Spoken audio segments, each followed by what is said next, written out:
To be continued. Welcome to the Liberty UA channel. Joining us is Dennis Yelisevych, entrepreneur and political activist. Welcome, Dennis. Hello, Tatiana. I encourage you to subscribe to our Liberty UA channel, give us likes and write comments. If you want to watch short videos, please subscribe to the Liberty TV channel and to Dennis Yelisevych's channel. Please like and leave comments. What do you have to say about the prospect of peace in Ukraine? We heard that Zelensky made a statement and said that in 2 months they would capture it. The Russian is occupying the east of our country. And that's why Ukraine has 2 months to withdraw, because if Ukraine doesn't pull out its troops, then there will be different conditions later. Why do you think we are given exactly 2 months? What will happen in 2 months? So do you really think the Russians will capture Donbass? Because few experts believe in that.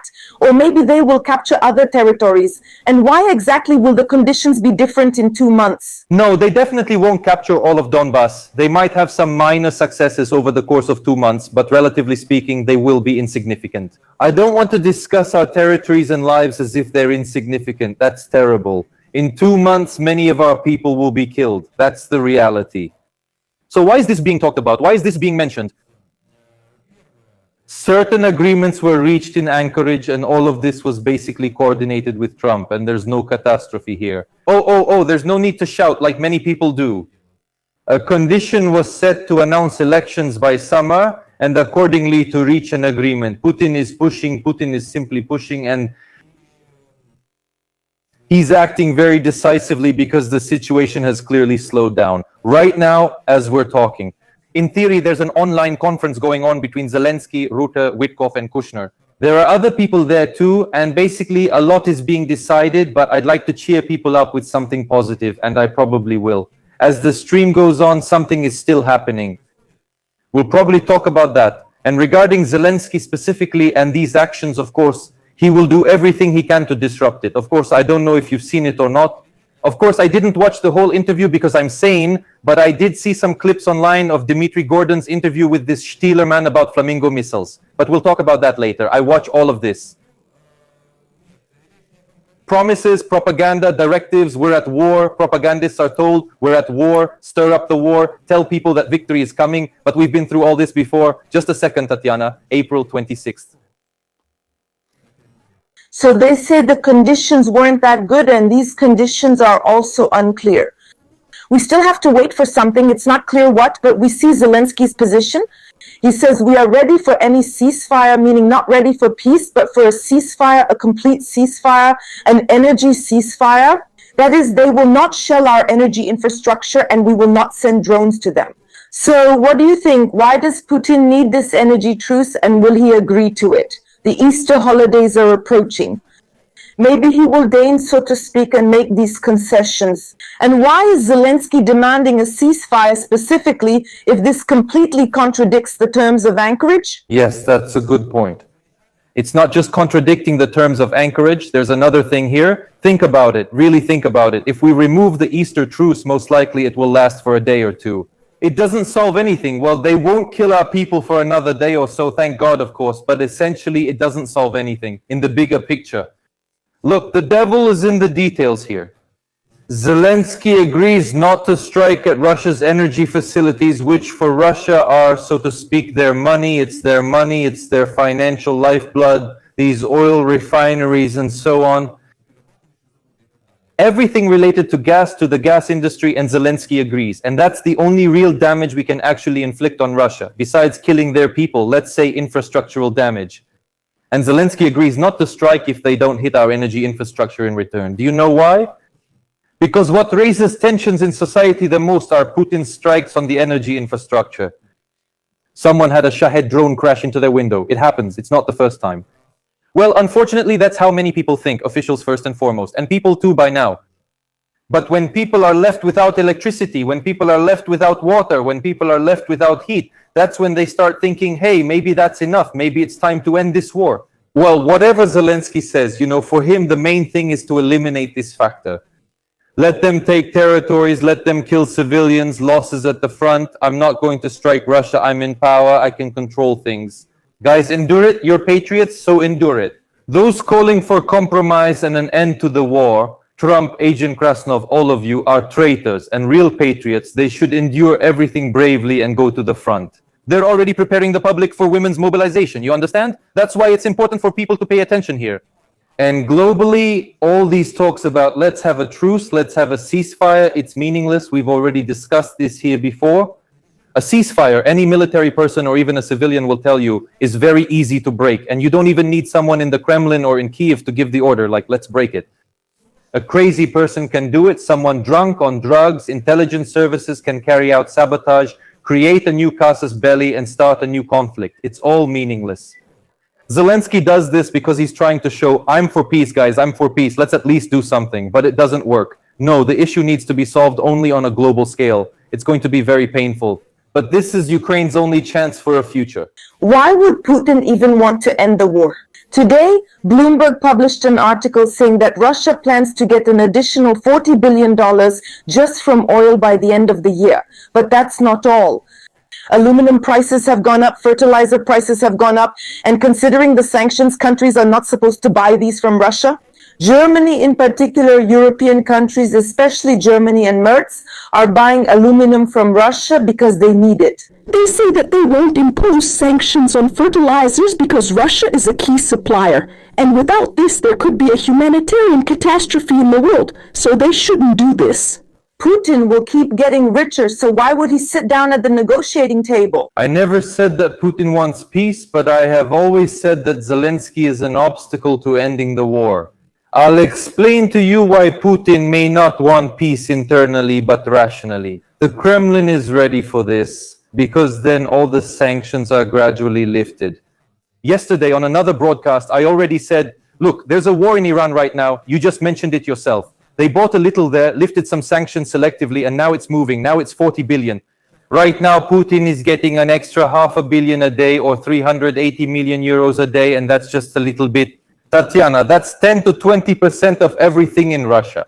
And just imagine, if you take away everything else, there will be a lot of money, cooperation with the US, and so on down the list. Besides, you have to understand, the most important thing for people, I want to say, the main point is, if Zelensky ends the war, he automatically loses power. But if Putin ends the war, he doesn't lose power. He comes out and says, we defeated the Nazis. Look, we achieved demilitarization. We brought the West to heel. Look, America came running to lift the sanctions. We're working with them. Look at what a great man Putin is for doing this. He's already sold this narrative more than once.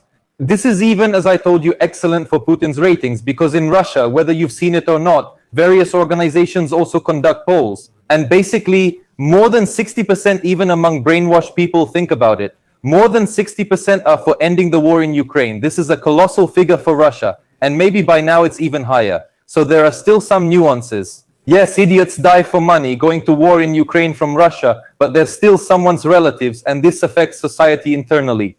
Of course, the dictatorship, just like in Ukraine, has suppressed everything. No one will push back, but still, somewhere, it's already been going on for too long, way too long. And that's why I think so, because I, of course, understand. Although just now Putin had made a decision about the internet, but now they've postponed it. These blocks are just pure stupidity. Even for them to do something like that, they're just setting up Putin himself with these decisions. But I see the end of the war as beneficial for Putin from all sides. I'll say it again, deep down he probably wants to occupy this and that and do things this way and prove even more. But rationally, if you think about it, it's beneficial for him to end the war. And I think no matter what fools might say, like calling him Hitler, he's not Hitler at all, there's very rational thinking there. Of course, everyone makes mistakes, but you shouldn't underestimate the enemy and say the enemy is a fool. The enemy is not a fool. He's a real bastard, a scoundrel, an aggressor, but he's far from stupid. We see that the Russians, maybe they would like the war to end, but Zelensky doesn't want that. From what you say, even the Europeans say you should keep fighting for another year or two because they have their own reasons for this while they keep buying goods from Russia. How can we explain to a soldier in the trench that he has to hold out until the end to protect even the Europeans, including while they are still funding Russian missiles and Russian soldiers? Well, sometimes military personnel come on your channel live and often with an opposite, radically different point of view. I won't voice my guesses about this. I suspect everyone has their own interest in this, their own level of education and understanding. In the end, there's nothing to judge about their psychological state. It would affect anyone there. Therefore, You see, any normal person who has sworn to serve the people of Ukraine, who serves the people of Ukraine, he wants to come home, he wants to be with his family, and the family wants him to come back. Some will make it, and unfortunately some won't. But to return to social life, to society, to have a future, you see, that's a normal human desire. I'm not going to stir things up here, but the military follows orders, and this is capitulation. How do you go on living after that with so many people dead? I always say, even more will die. Continuing the war leads to even more deaths, while stopping the war stops the loss of life. This is for those who are concerned like you and me about the loss of life, for those who truly care. But we are already seeing such a bloodthirsty society that you see the war has revealed something terrible in people. Today I read a post on Threads. A girl, in her bio it says she's first and foremost a serviceman's wife, and here's her post. So Tatiana, about what kind of bastards the men being mobilized are. They resist, they don't want to be mobilized. You're breaking the law. And lawyers quickly asked, which law? Refusing mobilization, of course, she didn't reply. And now she's a serviceman's wife, and now she's above someone, above everyone. Finally, her moment of glory has come, and she shows such cruelty. My husband is at the front, so you all should go too. Fine, okay, but it doesn't lead to anything constructive or bring Ukraine prosperity. Not everyone will end up at the front, and many have never been there. At this stage of the war, everyone understands what is happening, where and why.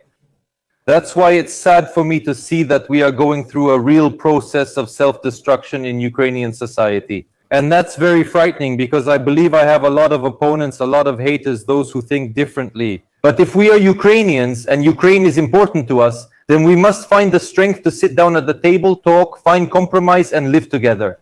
That's how it's done in America. You can see it yourself. The battles are fierce, but they're over sports and politics. But at the same time, it's one country. But they are actually the first ones who divide both the country and society, but they don't understand it. We don't have that kind of fight since no one comes on our shows.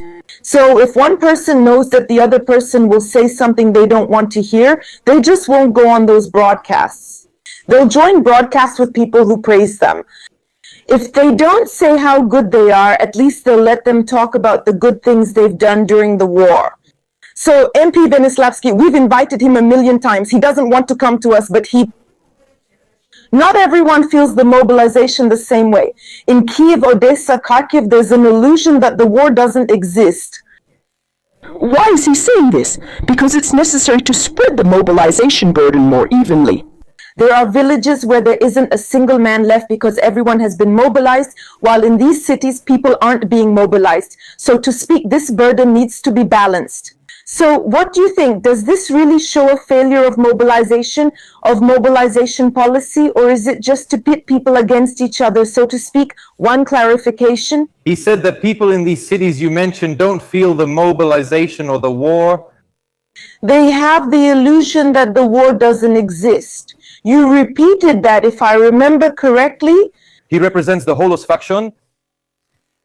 I don't remember, but I think it's Holos. Holos, I want to tell you, Holos is a faction, a party of scoundrels, villains, and bastards, and Meditslavsky. I call things by their names. But I would go on air with him without any problem if needed, and I would say this to his face, but I would talk to him constructively without all that. Because to say that in Kharkiv, which has been bombarded since the first day of the war, very harshly, and Kiev too, to say that people there don't feel the war. And many have been affected, and relatives have been affected, and people can't sleep, and people's health has been ruined. And the sales figures for antidepressants are at record highs all over Ukraine. Anyone who has access to this information, doctors and so on, will confirm this to you. In the pharmaceutical business, who's next? Are the men hiding in their holes? We deal with dozens every day, Tatiana, dozens. It's not just videos where 5 people shove someone into a van, beat, shoot, and kill. Every day someone is killed somewhere. Pregnant women are pushed to the floor. Children are thrown. Dogs are thrown around.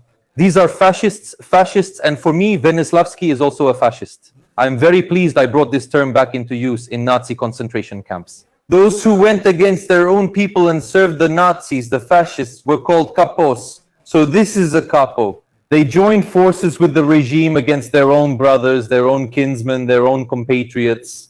Scoundrels, villains, a dark page in the history of Ukraine, and people should remember all of this, not just forget once the war is over. God willing, a democratic president will come, and tomorrow everyone will forget he said such things, and tomorrow everyone will forget. They should be blacklisted, not allowed anywhere near politics, and even better, put in prison. Deputies often speak as if things are already changing, and we sense that something must change because it can't continue like this much longer. But people pay attention to what they say to see what intentions the authorities have, and it feels like the authorities have no intentions to sit down at the negotiating table constructively. The only hope lies with Trump and for the information that was published, and you also published and talked about it, about the fact that the FSB has gone after Zelensky. Please explain how they got involved and why this will be clear. FBI, not FSB. For now, FBI, sorry, FBI. So the FBI really did go after this whole gang. Yesterday I did a stream that was watched by a huge number of people, and now we're talking with you. The views keep growing. No one else provided this information. Not only in Ukraine, but across all Russian and Ukrainian-speaking regions, especially in Ukraine. I did a full translation of Donald Trump Jr.'s speech. He gained a lot of attention in America too, just on a different platform, not on YouTube, but on Rumble. He got a huge number of views here. He created a huge stir in America, and he mentioned Zelensky's last name 2 or 3 times. It was clearly stated that there was an interception of audio recordings and emails of high-ranking officials. Some people made the deal and passed information to Vitkov about all these matters.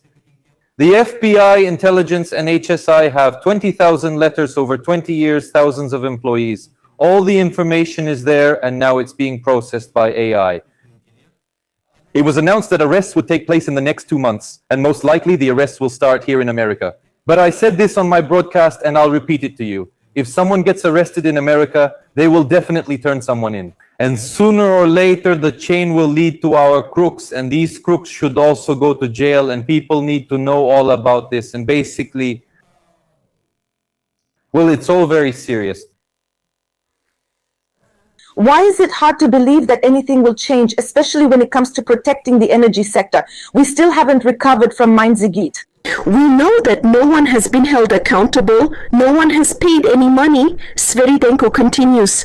About the need to get money for this, where to get it from is unclear, but there is definitely not enough to protect the infrastructure and the energy sector for next year. In connection with this, a resilience plan for Kyiv was developed. This resilience plan requires 67 million hryvnias. We need to invest in the resilience plan and see what it looks like. Well, people can listen. There will be a video with the architect on our channel who will explain this. But what is important in this plan? If you read it, there is an interesting point. They recommend that contracting authorities must be protected from prosecution for procedural violations during urgent procurements. In wartime conditions, it is emphasized that contracting authorities must be immediately protected from unfounded criminal prosecution. That is, they will allocate 278 billion hryvnias. This amount will be allocated for all of Ukraine, and the amount I mentioned will be for Kyiv. And right here, there is a clause that says prosecution is not allowed. Last year, this wasn't the case, but then there was Mindy Jade, and this year, prosecution is already not allowed, like us. With your permission, we recommend, we will come back to this. You said everything correctly there. We will come back to this. Don't forget about these protective structures. No one, nothing, and now about this. This is called the legalization of corruption. You had the word unmotivated there, prosecution. Unmotivated. I actually took it from a specific resilience plan. Will determine if it's motivated. The one who tore up the money, some guys came to him, you know, that's unmotivated, so leave, don't touch me. You said the amount, over 200 billion hryvnias, which equals $5 billion. 500 pies, which is enough for a huge number of people, clans, and everyone else.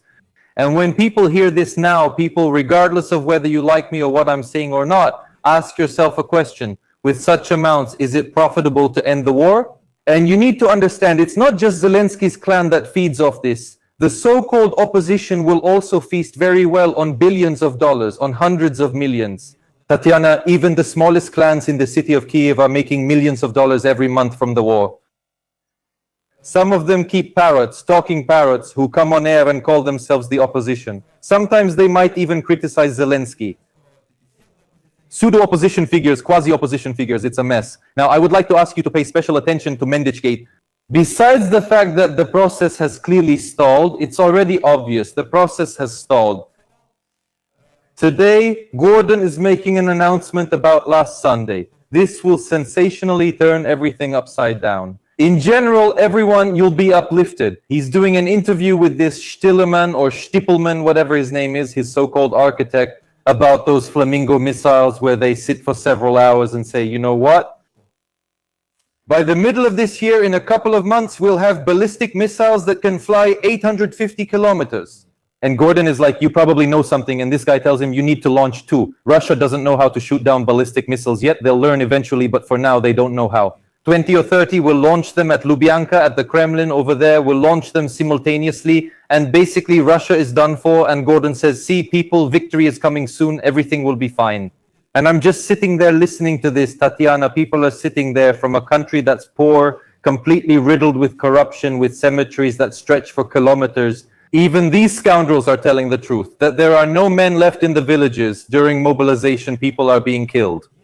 They're discussing bombing the capital of a nuclear power with missiles, and the country is the aggressor. No questions asked. No one, this doesn't justify them, doesn't deny it, but you're reasoning about how you'll bomb a nuclear power, and they're like, oh, Ukraine has Flamingo missiles, we're being bombed, should we surrender maybe, or just watch it silently? You see, I track the trend very closely. Of course, I'm not justifying anyone, especially the enemy, but our media doesn't publish it when we bomb serious targets in Russia. I have photos, it's just that it's night there when it's day here, and they bomb at night. I see 50 drones attacked some factory. Important for Russia, this and that, a couple of hours pass. Air raid alert in Kyiv, air raid alert in Kyiv region. You see, these are people's lives. This is someone's property. But neither Zelensky, nor Stillerman, nor Mindich, you see, that's the thing. In Israel, everyone really fights, and even the relatives of the highest-ranking officials can die and do die there. For example, Netanyahu's brother died during a serious operation. This is no joke, his own brother, and children die there too. Now, ministers, grandchildren, and in short, family members in Ukraine and in Russia as well, it's the same. All of them make decisions about starting wars, about escalation, about shelling. Those who are safe, whose families are safe, when your family doesn't suffer, you can't make decisions objectively. Because if this Yuzik, that pig, were dragged to the front, if Kashevoy, Pikalov, and Dalkova were sent to the real front, where guys risk their lives and lose them, they would, excuse me, and Kuleba too freak out, sorry for my language, and think maybe even Zelensky, is it time to end this so my friends don't die? Right now, he's in a fairy tale telling Miss, my son grew up, the Tapids are fighting. You see, this is already, I don't want to say what makes things better for people. It's just some kind of absurdity. And I urge people, well, listen, respect yourselves. If you like someone there, just respect yourselves. You don't have to love me. At least admit it's obvious. This can't go on. The person is in no fit state. He can't run the country. He makes decisions that the whole country later pays for, Ukraine as a whole and its people. He will be held responsible for this. When they talked about this resilience plan, our guide Viktor Kuleba said that Oleksiy Kocherenko was present there. Last year, Oleksiy Kocherenko came on our show and said that it was necessary to appoint a military commissioner who would control the energy sector. Where is the money going? What has been restored? What hasn't been done? And who will be in control now? Viktor Kuleba says that no one, not even the Minister of Energy. No, we're talking about 278 billion hryvnias. Look. Specifically about Kocherenko, he's a very wealthy man. He's been around government affairs and the state budget his whole life. And he's not a young man now either. He's over 70. If I'm not mistaken, he keeps appearing on these shows, pouring his heart out. He talks about it. Look, you just mentioned the amount. I'm talking in dollars, $5 billion, and they appoint some commissioner, and right next to him are $5 billion. Well, any commissioner would waver for a couple million, for sure. You won't be able to control anything. No matter how much these scammers shout, no matter how many anti-corruption NGOs, public organizations, and so on they create, it's all meaningless. You won't be able to control anything in the current system. And in general, the only way out is to end the war and carry out reforms. Those reforms that reduce government spending. We don't need this piece of the pie. We don't need another piece of the pie. And we don't need war, because with war, Ukraine definitely won't develop. But of course, some percentage of people are living their best lives. They're the ones insisting that we're doomed to always fight with Russia. Who said that? Do you have the expertise to draw such conclusions? And also, Tatiana, by the way, on your broadcasts, I never said this, I said it on mine. People can check my information. In Israel, people in military uniforms were never allowed to speak. I avoid saying military personnel, so no one is offended by the term. Absolutely not. I'm for freedom of speech, but in Israel, military censorship is only manifested in one way. You can't go on air? For a person in uniform to come to a newspaper and say, we bombed there and we were bombed there. But our government should conduct mobilization like this, deprive those people of rights and keep fighting with Palestine forever. You won't hear that. An authorized press attaché will come there and say, we carried out such and such an operation, had this many losses, killed this many, and have these plans. People heard the official information and everything else is off the air. Our, idiots in 2023 were explaining things on maps. I'm talking about those so-called experts now. Just imagine right now there would be a map behind you, behind me, and they were saying, here's the counter-offensive. Let's go. We'll have a snack here. How did it end? One big nothing. It's just ridiculous, really. And what about the losses of people? And now they're just sitting there.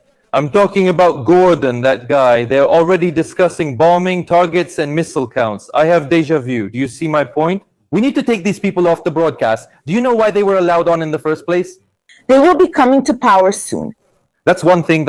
And secondly, 90% of these broadcasts are meant to scare people. Listen, man, and now even women too. Well, now, man, listen, sooner or later you'll be mobilized, you'll die. Sooner or later they threaten, Kadyrov's men will come. Then those Putin-style draft offices will mobilize you, go to your enlistment office, let them kill you, and that's your fate. Or the Russians will do the same to you. So basically, a man has a choice. His own people will beat him in the kidneys at best, or maybe even kill him during mobilization and send him to the front, and then some idiot commander will send him as cannon fodder. Do you hear these stories? They leave bodies on the battlefield for profit, listing people as missing. Their own people are doing this to each other. Tatiana, you don't need enemies like Putin, the KGB, the Russian army, or Kadyrov's men. Your own people handle everything in propaganda, on the battlefield, and everywhere else. That doesn't mean there aren't good and decent people. I don't want to say everyone is like that, but it's a widespread phenomenon. And so weighing all this, we should come to only one conclusion. The war needs to end. Ukraine needs to carry out reforms. They should have been done not yesterday, but the day before yesterday. I insist, in our country, not a single key reform has been carried out, not one in all these years. Responsibility, again, we come back to responsibility. There's no way without it. The money from the energy sector disappeared. No one is responsible. Now they're allocating new funds, but there's no one to blame. If we don't agree to these terms for peace, then there's no one who will be held responsible for it. Because right now, Ursula, Eimer, Tistab, and Zelensky are all saying that we can't accept these terms because they contradict the Constitution. And if the terms get worse in 3 months, none of them will be held responsible. And in general, no one will be held responsible, right? Here you're asking one question, but I want to answer another question that you mentioned in your question just now. That person is not responsible for this. Look, right now you're going public. I'm just speaking from my own experience. If you bring up the topic of Medichgate, they tell you to shut up and go to the front. If you bring up the topic of corruption, they tell you to shut up and go to the front. And why aren't the families of deputies and all officials fighting? Do you know what they say in all seriousness? They say it's populism. You know perfectly well that they won't fight. It's your country. Go defend it. I exclude her. Look, Yermak, the position of head of the advocacy commission, Tatiana, will defend the military. Yermak, who robbed them, who raped our country, will defend the military who risked their lives. This is such cynicism that probably world history has never seen. And no one has any complaints against them, and they will justify everyone. But do you know who will be blamed? Mykola, who doesn't want to go to war, just an ordinary guy who doesn't want to go to war. He will be blamed for all the sins. He can't vote, he can't be elected, he can't live. And now a law about the titular nation is being submitted to the Verkhovna Rada.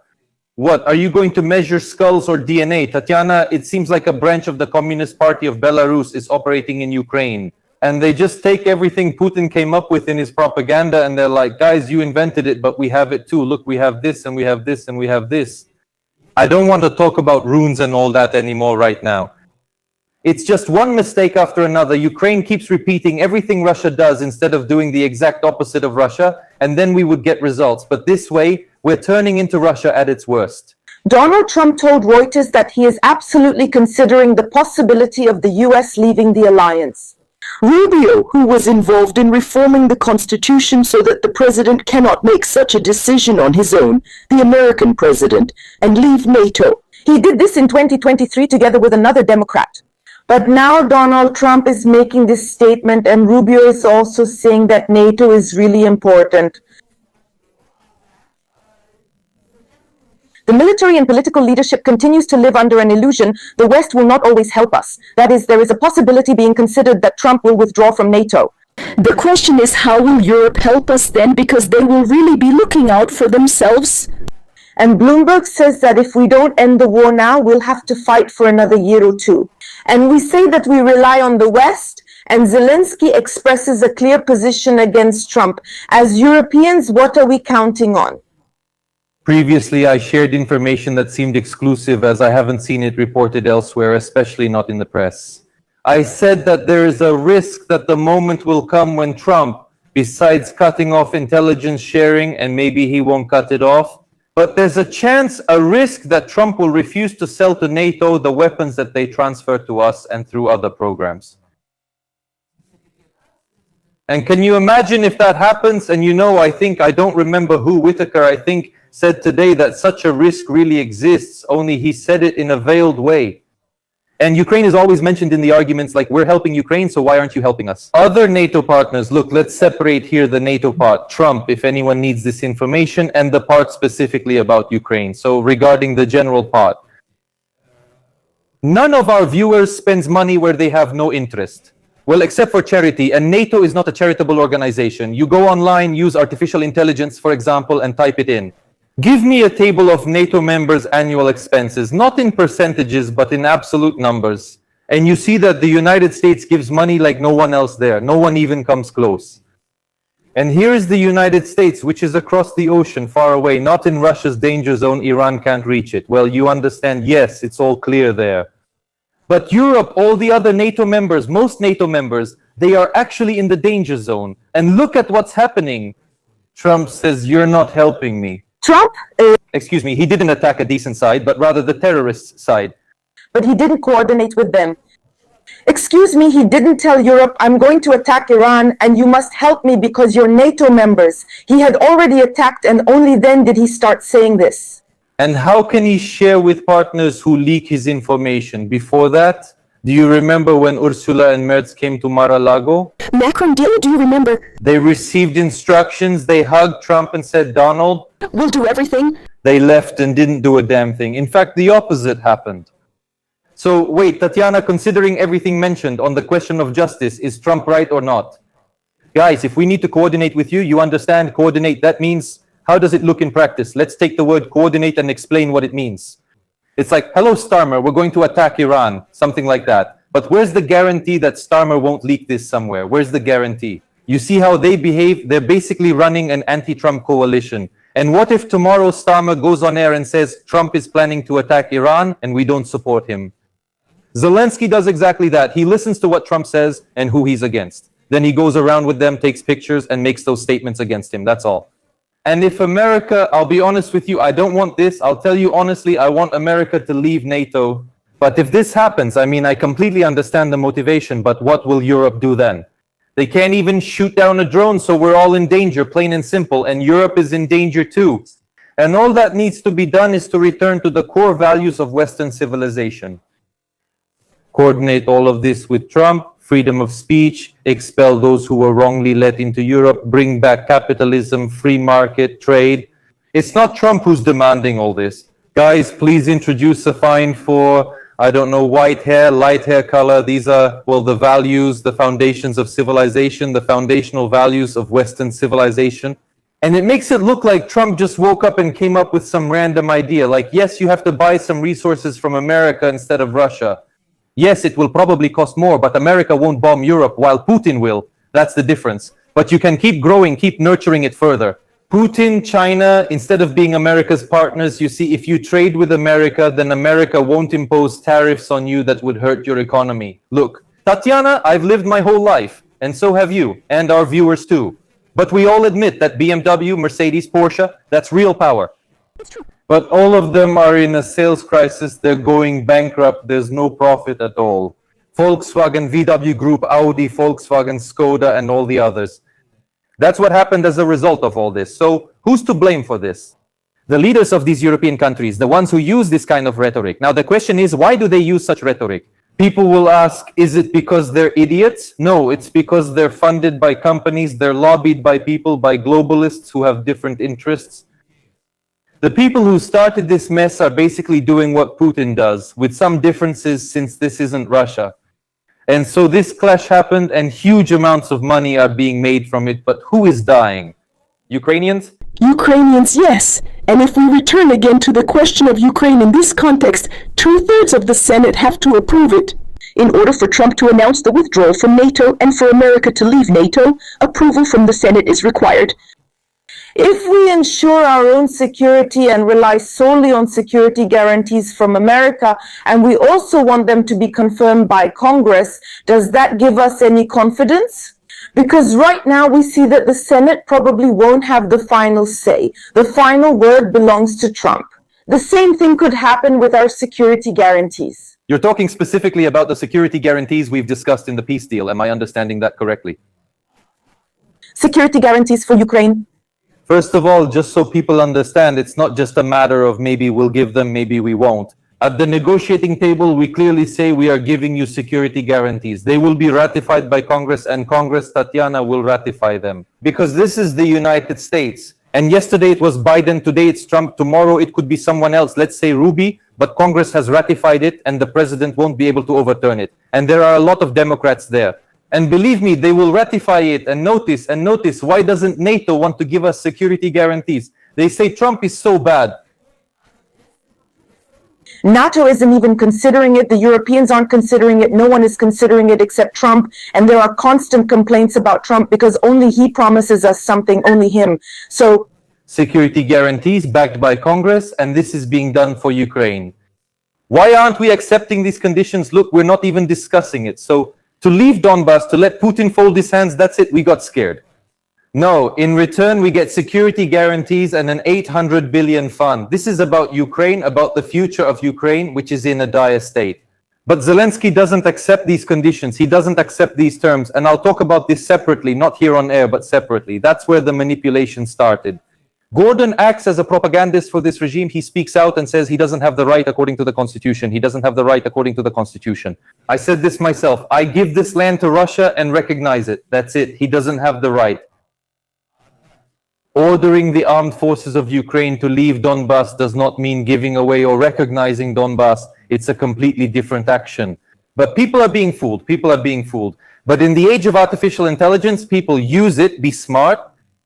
But troops have already been withdrawn from other parts of Ukraine, and there were instances of withdrawals from other areas. We discussed this a while ago, and at that time, they didn't call it a constitutional violation. They used a different term. That there was a danger of losing military personnel, that in order to save people's lives, the troops needed to be withdrawn. That was the kind of language used, Tatiana. Yes, these maneuvers have been present in any war. In any war, this happened in all countries, and in the Middle East, this happened in Israel, and in World War II, this happened. It happened 1,000 times in history.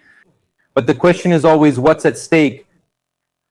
Zelensky's power, war, death, horror, nightmare, bankruptcy, or a terrible end, but a chance for the future and an end to the deaths? All this talk about the Russians coming in, about important fortified areas, fortifications, all of that, guys, no one is saying Russians come in, please, and let's keep fighting. That's not what's being said. We are leaving Donbass, and besides everything else, we are discussing a free economic zone, discussing that Russia might pull back a little there, possibly, and then security guarantees, and after that, everything is in our hands. People just can't seem to understand that security guarantees are in our hands. Even what we've discussed doesn't guarantee peace, but our success, first and foremost, economic success, and when Ukraine becomes a free, strong economic country, that's when it will be a guarantee of security. If Trump leaves NATO without a Senate decision, but you need 2/3 of the Senate to decide, maybe they will, maybe they won't, but that's what is being discussed right now. If Trump leaves NATO, Europeans will have to do something, organize new alliances, think about who will unite with whom. Is this a chance for Ukraine to unite with someone so that we are tied to NATO? Now we see that this might not happen, so maybe unite with another alliance. We didn't join Trump's peace council because Russia is there. We couldn't join it. Now we will have chances to unite with someone else. I suggest we start discussing this only if Trump leaves NATO. Until that happens, it's pointless, but I want to say something else. I know, oh, you asked this because there are already speculations. Oh, we're going to create a new alliance here, a military one, and all the rest. That's all just empty talk. No one wants to risk being at war with Russia, and Ukraine is at risk of war with Russia. If someone commits to it, and only the US can commit to it because Russia won't do anything to the US, but it can do something to everyone else. Theoretically, and even more so in reality, no one will consciously agree to this. Yes, they can't start a war. They can be Europe's shield, avoid making Ukraine a bulletproof vest and use proxies, but no one really wants to fight Russia. So there's nothing to discuss here, but I want to focus your attention on something else. For 20 years, we were fed the fairy tale about the European Union, that it's a success, and yet we have a war. We're not in the European Union, and it's already on the verge of being restructured. There are a lot of complaints about the structure itself, not the countries, but the structure of the European Union, about its leaders. For 20 years, we heard about NATO, and now it's close to collapsing. Do you see what we're talking about? So the conclusion is that these were false goals. People were fed false goals. People came to power under false pretenses, on false slogans, and false amendments were made to the Constitution. Today, it's almost an apocalypse. You could call it a catastrophe. Bombing the water supply hasn't even started yet. Do you understand? So, weighing all this, people should start thinking and demanding things for themselves and for Ukraine, not for Zelensky. You mentioned that they might bomb the water systems. We had an expert, Ole Popenko, and we discussed this topic with him. People wrote a comment, they wrote to me, someone addressed me personally. Stop scaring people who have no control over anything. City of Kiev, keep going. Someone commented, here's a comment for you. You weren't on this broadcast, but they're talking to you. They and Yelisevych have this idea to constantly spread negativity as if things are unclear and so on. That everything is bad even without them. Either you say something good, or if there's nothing good, stay silent. Who can do anything? I think this should be commented on. I'll start with the second question. This is pure Soviet mentality. Only say good things. You know, when Chernobyl exploded, it didn't care about us. What happened there? People died there. Say something good, go to the TV marathon, go to Gordon, they'll tell you there that we'll bomb the Kremlin tomorrow, that we're winning. We've only had 50,000 losses in 5 years of war. Tomorrow promises a bright future. They'll explain it, just like in North Korea and Russia. But here we tell the truth. That reproach they threw at you, that you're scaring someone. I had that idea too. I promoted it for a couple of years. Ukrainians are able to handle the truth. If an adult can't accept the truth, can't deal with it. Zelensky is harmful to Ukraine. The war, yes, it's painful. It needs to end. There's corruption. The country is on its knees. If you can't understand this, then you're not an adult, not a mature person. We are helping to solve this problem. No country in the world has ever become successful and free when something was being hidden. The one who exposes the problem, and especially if they offer a solution, should be thanked. But in Ukraine, you know, the one who's blamed is the one who exposes the problem, not the one who creates it. The one who steals is considered good. And if you start talking about this, you're called an enemy, a Kremlin agent, and now people are upset saying, just tell us only good things. Imagine Tatiana, an adult, says, tell me lies as long as I feel good. That's how people have been made stupid. Thank you. But I want to draw attention to the fact that this person said on air that sanitation units were not purchased. This is in case the water systems are bombed, and specifically if the sewage system stops working, then these complexes are needed. And Zelensky said that communities need to prepare for this, so community activists can already reach out to communities, to local governments, or to village councils. Probably there won't be such a problem there, but in the cities there will be. You can contact local executive committees, clarify things, put pressure on them, and demand this. That's why I want to give people information. You said you talked to experts. I don't really believe you need to demand or get something from someone. You see, Tatiana, God willing, I hope I'm wrong. There are some predictions that I myself hope won't come true. But if such a shelling happens, if Putin really manages to neutralize these systems, then you can demand, complain, ask. There will be a catastrophe anyway, you see. The important thing is to prevent these attacks. The important thing is to end the war, because you understand, if this terrible thing happens, it won't be the end. There will be more after that. You say an adult can handle it, will cope. If something happens, well, an adult will make some decision. So, to sum up our conversation, our president doesn't want this decision either. He is also an adult who is capable of handling any decision. So what's the problem? Actually, no, because he is psychologically dependent on the war. and this has been acknowledged by experts from American intelligence agencies, psychiatrists, and psychologists. He is in an obsessed state and psychologically dependent on the war. What does that mean? You wake up in the morning when such changes have happened in your consciousness. And if you imagine that there is no war right now, none of this protection, absolute monopoly on force, on power, on the media, on everything, on the truth, somehow he will feel inadequate and may even lose his purpose in life, fall into a deep depression if he is not in that state right now. This is all very serious, but if we're already summing things up, let's not forget yesterday Kaja Kallas was in the city of Kyiv for the anniversary of the tragedy in Bucha. She was in Kyiv, and she said, Vladimir Alexandrovich, 90 billion is in question. And right away, Zelensky jumped in and said, now our winter is in danger. Tatiana, spring has just begun and already winter is in danger. This is all leading to talks. And we also talked about the water infrastructure. If it gets bombed or damaged and then winter comes, you understand? As Klitschko said, after autumn comes winter, and autumn is cold in Ukraine too. And so a new tragedy, and that means new suffering. Meanwhile, people are dying. For what?